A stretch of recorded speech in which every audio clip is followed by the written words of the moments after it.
అసలే ఉద్యోగాలు లేక నిరుద్యోగులు ఆందోళనలో ఉంటే దగ్గరికి వచ్చిన ఉద్యోగాన్ని కాలదన్నుకుంది. అది కూడా అల్లాటప్ప ఉద్యోగం కాదు, సాక్షాత్తు డీఎస్పీ ఉద్యోగం.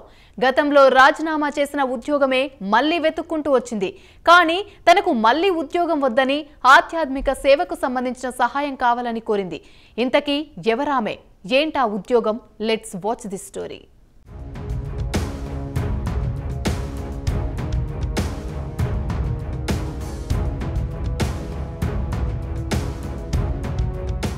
తెలంగాణ మాజీ డీఎస్పీ నళిని సచివాలయంలో ముఖ్యమంత్రి రేవంత్ రెడ్డిని మర్యాదపూర్వకంగా కలిశారు. తెలంగాణ సాధన కోసం తన ఉద్యోగాన్ని సైతం త్యాగం చేసిన ఆమెకు తిరిగి ఉద్యోగం ఇవ్వడంలో ఉన్న అడ్డంకులు ఏంటని గతంలో పోలీస్ అధికారులతో జరిగిన సమీక్షా సమావేశంలో సీఎం ప్రశ్నించారు.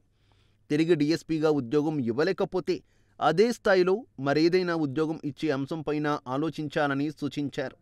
అవసరమైతే తనను కలిసేందుకు నళినికి అవకాశం కల్పించాలని కూడా సీఎం అధికారులకు తెలిపారు. ఈ క్రమంలో సచివాలయంలో ముఖ్యమంత్రి రేవంత్ రెడ్డిని కలిశారు నళిని.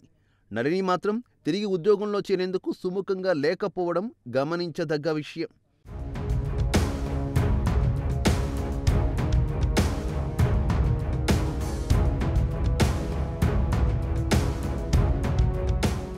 సీఎం రేవంత్ రెడ్డిని కలిసిన తర్వాత మాజీ డీఎస్పీ నళిని మీడియాతో మాట్లాడుతూ రేవంత్ రెడ్డిని కలవడం సంతోషంగా ఉందన్నారు. ఇప్పుడు తనకు ఉద్యోగం అవసరం లేదని స్పష్టం చేశారు. డబ్బు, భౌతిక ప్రపంచం నుంచి బయటపడ్డానని, ఇప్పుడు తనది ఆధ్యాత్మిక మార్గమని తెలిపారు. వేద కేంద్రాలకు ప్రభుత్వ సహకారం అడిగానని, సీఎం సానుకూలంగా స్పందించారని తెలిపారు. త్వరలోనే వేదం, యజ్ఞం పుస్తకాలు పూర్తి చేస్తున్నానని, సనాతన ధర్మ ప్రచారానికి పనిచేస్తానని, గతంలో తాను తన తోటి ఉద్యోగులు డిపార్ట్మెంట్లో ఎదుర్కొన్న సమస్యలపై సీఎంకు రిపోర్ట్ ఇచ్చానని నళిని తెలిపారు. తనలా ఎవరూ బాధపడవద్దన్నదే తన అభిప్రాయమన్నారు.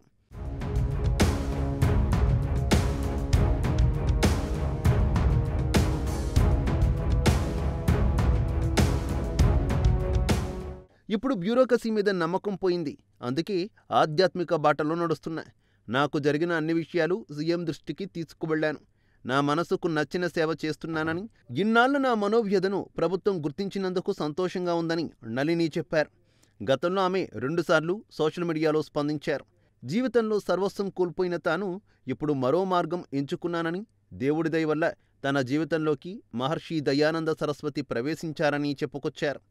వేదమాత, యజ్ఞదేవతలు తనలో తిరిగి ప్రాణం పోశారని, అందుకే తాను తన జీవితాన్ని ఆ మహనీయుని చరణాలకు సమర్పించుకున్నానన్నారు.